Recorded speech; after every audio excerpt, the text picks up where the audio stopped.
El pintor y su obra.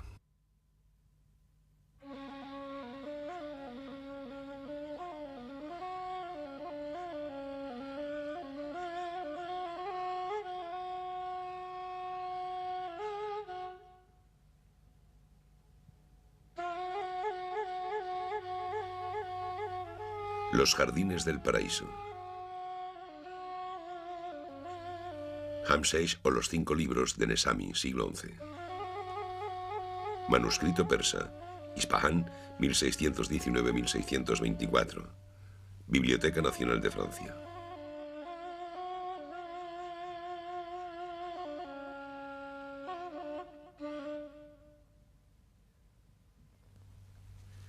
Un grueso volumen encuadernado integrado por 386 hojas de gran tamaño, 23 centímetros por 36. La mayoría de páginas están en caligrafía árabe en 4 columnas enmarcadas. 34 de ellas están ilustradas con pintura a gouache de tonos vivos. Otras páginas están adornadas con grabados. El volumen fue adquirido en el siglo XIX en Teherán, capital del Reino de Persia, hoy día Irán. En 1877 entró en el Departamento de Manuscritos Orientales de la Biblioteca Nacional de Francia. El libro, titulado Yamsheh, que significa 5, reúne los 5 tesoros, 5 novelas en verso del gran poeta persa del siglo XII, Nesami. Una pintura del manuscrito lo presenta ante su protector. Nesami, probablemente influenciado por las corrientes persas místicas, dejó miles de versos de estilo refinado. El segundo poema del libro, Yosrou y Shirin, cuenta las aventuras amorosas del príncipe Yosrou, que será rey de Persia, y de la princesa Shirin, su futura esposa, hija cristiana de la reina de Armenia. Solamente 9 episodios de esta larga novela están ilustrados con miniaturas.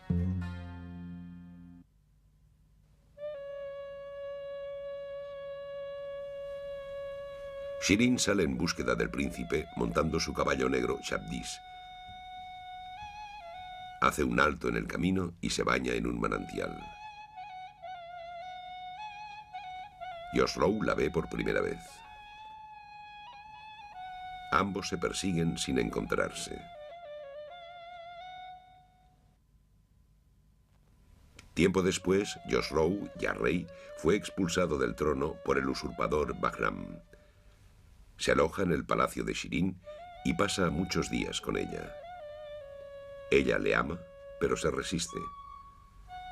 Durante un festín, Yosrou se enfrenta y mata a un león que se había acercado a la tienda de la ceremonia.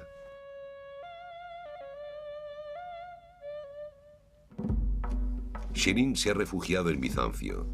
Sigue rechazando a Yosrou, a quien combina a expulsar al usurpador. Yosrou se casa con Mairiam, la hija del emperador de Bizancio, y luego lucha contra Bahram, a quien vence y mata.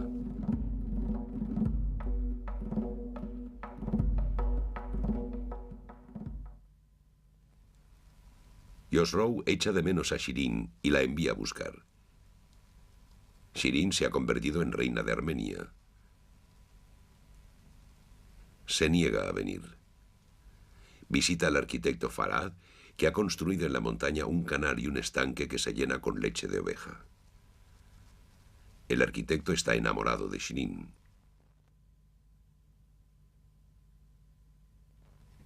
Otra visita, Farad recibe a Shirin y lleva a la vez el cansado caballo que acaba de caer al suelo y su amazona. Yosrou, cada vez más celoso, envía a un mensajero que le hace creer a Farad que Shirin ha muerto. Al recibir la noticia, el arquitecto cae muerto.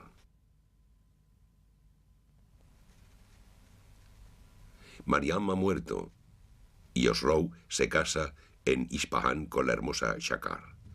Shirin, despechada, suplica al cielo que le traiga a Yosrou. Sus deseos son cumplidos y Yosrou llega al castillo de Shirin durante una cacería. Hay palabras de amor, pero Shirin sigue resistiéndose.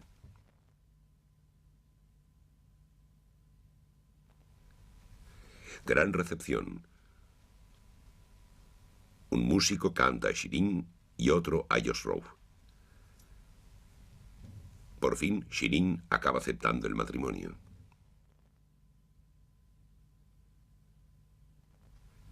Se celebra la boda. Yosrou y Shirin se unen en su palacio. El pintor prefiere mostrarlos en un jardín paradisíaco con una fuente en el centro.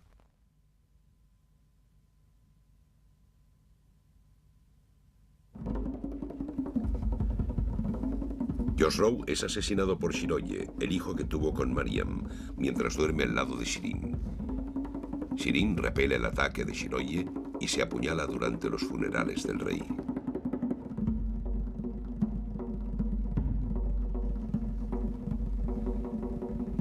Nesami se inspira en un personaje real que vivió más de 6 siglos antes que él, Sheroes Parvis, el victorioso. Fue rey de la Persia sasánida entre el año 591 y 628, por consiguiente fue contemporáneo de Mahoma. Fue primero aliado de Bizancio para luego convertirse en su enemigo. El emperador bizantino Heraclio acabó por vencerle en Nínive. Es el episodio que muestra Piero de la Francesca en uno de sus frescos de Arezzo. 23 años después de la muerte de Xerxes, los árabes invaden Persia. La dinastía sasánida desaparece y el Islam reemplaza la cultura de Zoroastra.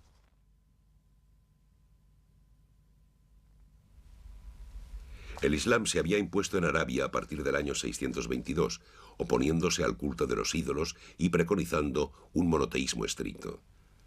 Dios no tiene forma ni límites. Representar a Dios sería un acto de idolatría. Representar a un ser vivo, sea hombre o animal, ¿sería acaso creerse igual a Dios? Poco a poco las figuras humanas han sido desterradas de los edificios religiosos y de los espacios públicos. Sin embargo, subsistieron en los espacios privados y sobre todo en los libros ilustrados. Hasta el siglo XIX, Persia no adoptó la imprenta. El manuscrito es la única manera de circulación de la escritura.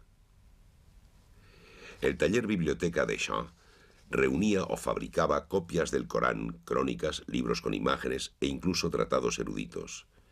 A partir de traducciones árabes, se transmitieron los libros de los filósofos, médicos, geómatras o arquitectos de la antigua Grecia.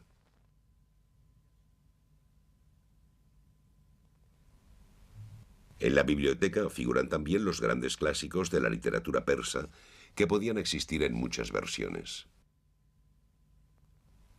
La reputación del libro persa, su comercio y su exportación habían desencadenado la aparición de otros muchos talleres que podían reunir calígrafos, encuadernadores, pintores y también papeleros, tintoreros, doradores, preparadores de colores. A partir del siglo VIII, el papel de fibras vegetales, de invención china, se había extendido por todo el mundo islámico.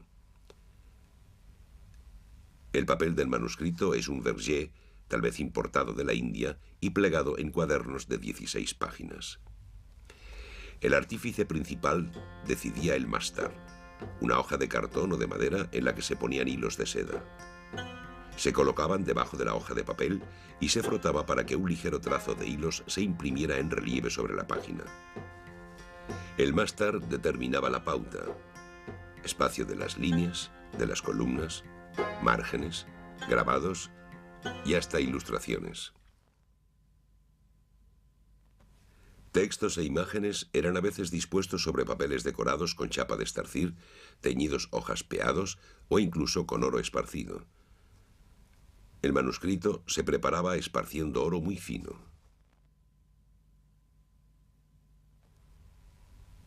La siguiente etapa es el yadbal, una sucesión de hilillos de color, de trazos negros que formaban los recuadros de los textos o de las imágenes. A excepción de algunos defectos, impresión borrosa, retoques, se adivina que las líneas se componían mediante tiralíneas cargados con tinta o con gouache. Los cuadernos pasaban entonces al calígrafo, el kateb, que también solía ser el artífice principal. La tradición musulmana hizo de la escritura un don divino enseñado por Dios directamente a Adán y de la caligrafía el arte más noble. A la escritura de los primeros tiempos, más bien rectangular, siguieron caligrafías cursivas de grandes curvas, gruesas y perfiladas, trazos más o menos alargados. Ibn Muqla, ministro de la corte abásida, codificó en el siglo XI la caligrafía sobre bases geométricas. El calam es la caña tallada según rigurosas reglas. El punto cuadrado que corresponde a la punta del calam es la unidad de base. Sirve para dar la medida de la primera letra del alfabeto, el alif, de una altura de 3 a 12 puntos según las escuelas y los estilos. El alif, a su vez, se adopta como diámetro del círculo en el que se inscribirán el resto de letras. Cada página comporta 4 columnas de 20 líneas de escritura. La poesía está constituida por una sucesión de dísticos que se disponen en 2 columnas sucesivas. Así, todo el Yamshe tiene cerca de 30.000 dísticos. El manuscrito está en estilo Nastagli, tipo de escritura surgido en Persia a finales del siglo XIV. Según una leyenda, su inventor vio en sueños a Alí, el yerno del profeta. Este le mostró un vuelo de ocas salvajes, modelo de esta escritura cursiva de líneas encadenadas que a veces vuelan en diagonal o forman ángulos. El calígrafo firmó al final de 4 de los poemas: la copia de estas hojas ha sido acabada en el mes de Safar del año 1034 de la égira del profeta bendito. Ha sido hecha por el esclavo pecador Abd el-Jabbar, que Dios le perdone. Se conocen otras piezas de este célebre calígrafo, como un diván de 1620. El manuscrito lleva otras muchas firmas, las de sus diversos propietarios, la del encuadernador, que en el siglo XVIII firma en el centro de una flor, y la de un calígrafo del siglo XIX, quien escribe que nunca ningún ojo vio libro igual. Una ilustración de otro poema del libro muestra al abuelo de Yosrov errante por el campo en compañía de su visir. En los muros de un edificio en ruinas, inscripciones muy finas, poemas. Aquí el pintor de miniaturas ha disimulado su firma, escrito por el humilde esclavo Haidar Wali Nakha en el año 1032. El año 1032 de la égira corresponde al año 1622-1623 de la era cristiana. 2 de los 5 poemas, entre ellos Yosrov y Shirin, están fechados en un pueblo cerca de Baghdad, en el Jorasán. Una inscripción encima de una puerta indica: quien quiera que posea la existencia es amigo de Alí y de la familia de Alí. Amigo de Alí se dice Moheb Ali. Ahora bien, Moheb Ali es el nombre del rico gobernador de un distrito del Jorasán. Podría haber hecho venir artistas del taller real de Ispahan, pero la fórmula podría ser una invocación. Alí es el yerno del profeta, el primer imán que reivindica la tendencia chiita del Islam que domina en Persia. El manuscrito, dada su calidad, podría haber sido también un encargo real. El Shah Abbas I cambió la capital a Ispahan. El Shah, guerrero, fino político, también fue conocido por sus construcciones. En la arquitectura y la ornamentación de su época se encuentran muchos motivos de miniaturas de sus pintores. Esos mismos pintores dibujaban también entonces para tapices, cerámicas, revestimientos o telas.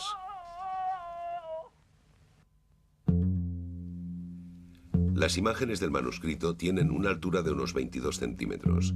Los personajes miden 5 centímetros. Las caras apenas miden 7 milímetros. Los ojos tienen 1 milímetro de ancho y las pupilas no llegan a 1/3 de milímetro. Algunas imágenes de manuscritos persas se han quedado en la fase de dibujo. Ejes y construcciones trazados con regla, líneas repetidas varias veces, instalación progresiva y equilibrada de las formas o de las futuras superficies coloreadas. La pintura es un gouache simple al agua.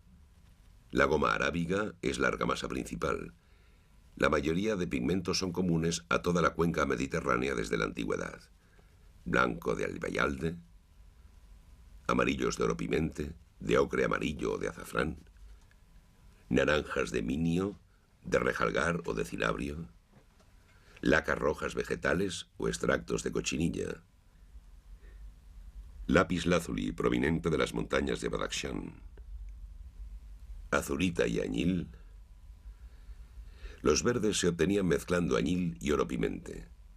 Del mismo modo, el albayalde y el añil producían un azul claro.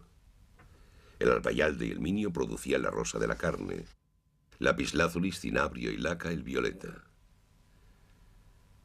Se utilizaba mucho el oro y la plata, disueltos o en láminas a veces cinceladas. Fuentes, ríos o canales, pintados de plata, se han oxidado y ahora están ennegrecidos.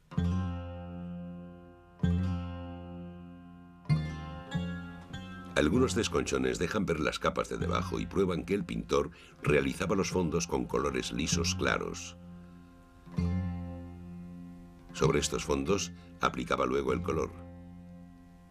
Después solamente se ocupaba de los detalles, rasgos de la cara, vestidos, flores, motivos de las telas o de las construcciones. Y subrayaba con tinta negra para reforzar los contornos de los objetos o de los personajes.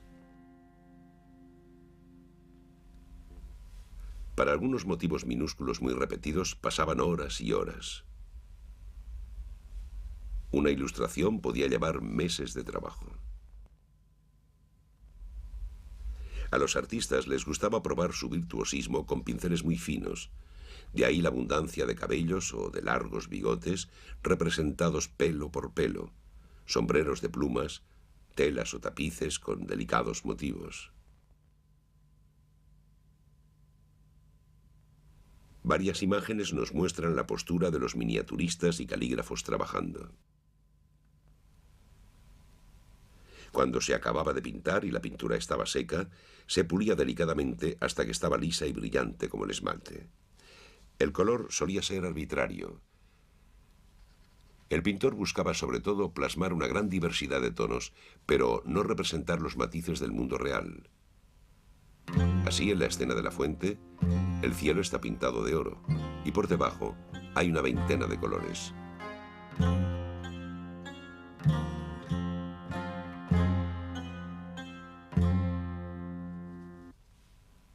Los pintores no representaban sombras, no se diferenciaba el día y la noche. No practicaban ninguna técnica especial para el modelado de los personajes. Sin embargo, algunos elementos, como los peñascos, se trabajaban mediante pinceladas de acuarela para obtener ligeros efectos de relieve. El punto de vista siempre es elevado, como si las escenas fueran vistas desde una montaña, una torre o el cielo. Es una especie de punto de visión divino. El pintor sugiere a veces los sucesivos planos, pero no parece considerar la lejanía. Los dos personajes o sus caballos tienen la misma talla. Los manojos de flores del primer plano son idénticos a los de detrás. Los tonos no se atenúan con la distancia. Un edificio es un simple rectángulo. El canal construido por Farhad se ve desde arriba, mientras que los personajes y la montaña se ven de perfil. En la escena de la boda, los dos amantes están de perfil, pero la cama, que se ve desde arriba, no es más que un rectángulo. Esta manera de pintar no es una cuestión de ingenuidad, sino que responde a la adopción de una determinada postura. En épocas anteriores y desde la antigüedad grecorromana, existieron elementos de perspectiva. El pintor demuestra que sabía aplicarlo. El trono hexagonal de Khosrou, el techo del palacio y los dos candelabros de la escena del asesinato. Varias imágenes desbordan sus límites.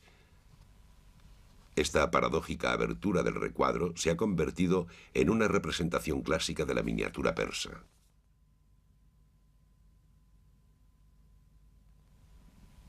Otra representación muy apreciada, la imagen en la imagen. En las paredes de los palacios representados se pintan frescos y algunos evocan otros episodios de la novela.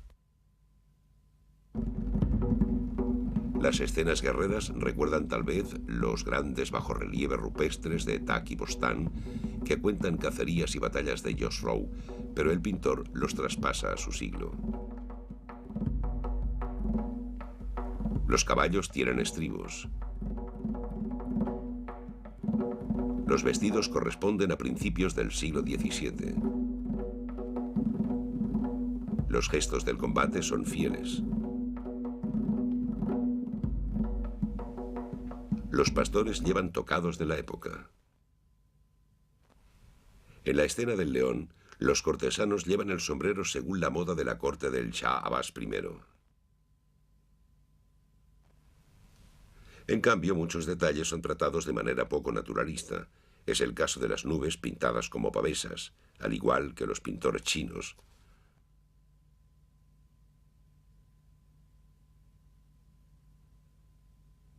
O de los árboles, a veces muy estilizados.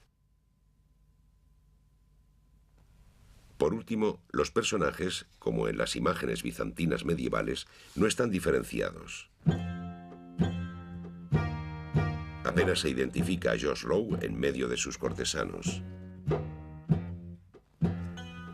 o a Shirin entre sus acompañantes. Sin embargo, el pintor se preocupa de hacer envejecer al rey entre la primera y la última imagen.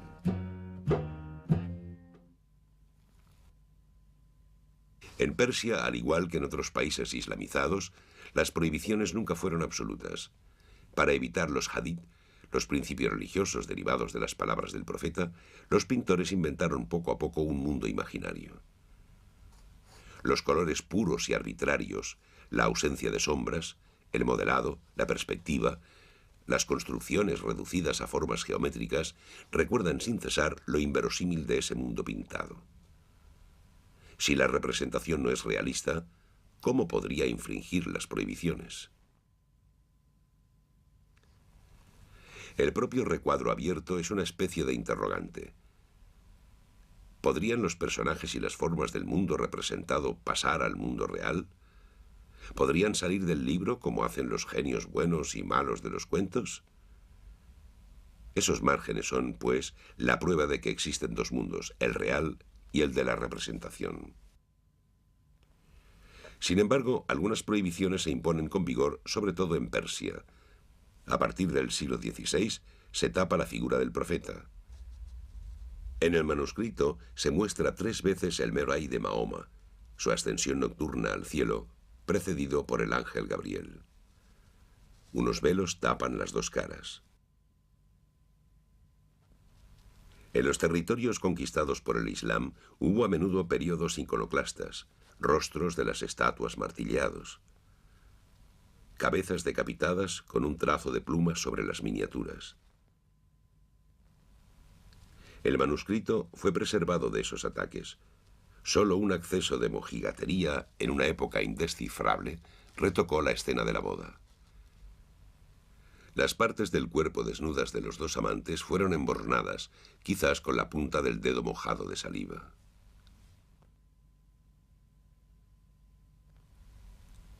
El chiismo hace coexistir un sentido liberal del Corán con un sentido oculto o incluso varias capas de sentidos ocultos. Asimismo, a los poetas persas les gustaba jugar con las significaciones secretas. En cada época se han buscado alegorías en los poemas. El amante en busca del amante, el reencuentro constantemente aplazado, podrían ser metáforas del alma que busca la fusión mística con Dios. Es difícil encontrar ese doble sentido en las imágenes. Incluso si están exentas de realismo, las escenas cuentan siempre historias de seres humanos muy vivos. Ese vínculo peculiar con las imágenes tuvo también otras consecuencias. El manuscrito se abre en una página doble ilustrada, y cada una de las novelas empieza por un frontispicio adornado. Los motivos principales son vegetales. Las metáforas de fertilidad vegetal abundan en el Corán, texto escrito en el seno de un pueblo que vive a orillas de áridos desiertos. Tallos, zarcillos, flores, hojas, florones se encuentran entre las figuras más frecuentes de las artes islámicas. Esas formas ramificadas se despliegan en curvas y contracurvas que forman arcos, alveolos o compartimentos.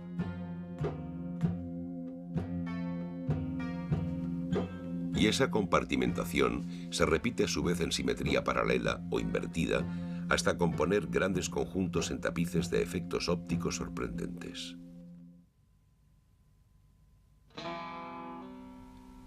Algunos han visto en ello una transcripción matemática de lo divino inspirada en los antiguos griegos. El placer de una geometría perfecta sería una de las fuentes de belleza. Otros piensan que esas imágenes reflejan una concepción atomística del universo, concepción también heredada de los griegos. En una naturaleza siempre idéntica a sí misma, la voluntad divina imagina a cada instante los átomos de la creación y los recompone. Esas figuras de vivos colores que saturan todas las superficies y reflejan una especie de horror al vacío están presentes por doquier. Construcciones recubiertas de cerámicas con motivos repetidos o invertidos. Curvas de los arcos o de las cúpulas desaparecen bajo los mukarnas. Tapices con motivos encajados y que se van renovando sin cesar.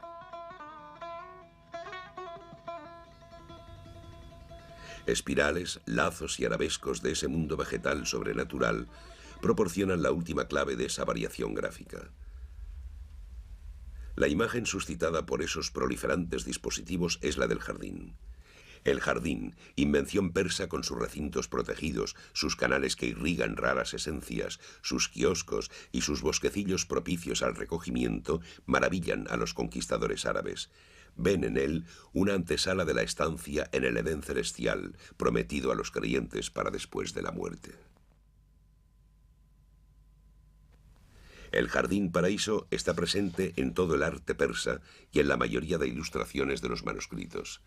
Son frecuentes las alusiones a los ríos de agua, de vino, de miel y de leche del paraíso. Plantas, estanques, arroyos, tapices de flores componen ese lugar de sensualidad y de espiritualidad que cantan los poetas impregnados de mística. Y además, el manuscrito adornado con su lujo, sus cualidades táctiles y visuales, sus ilustraciones saturadas de color, que se ofrecen al lector como una sucesión de recintos cerrados, no sería ya en sí mismo un paraíso.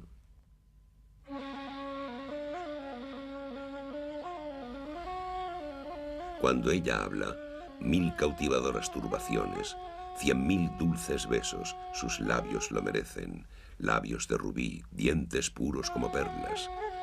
Ante su rostro tan cautivador como la luna, la razón se extravía y sus negros cabellos rizados confunden el corazón y el alma.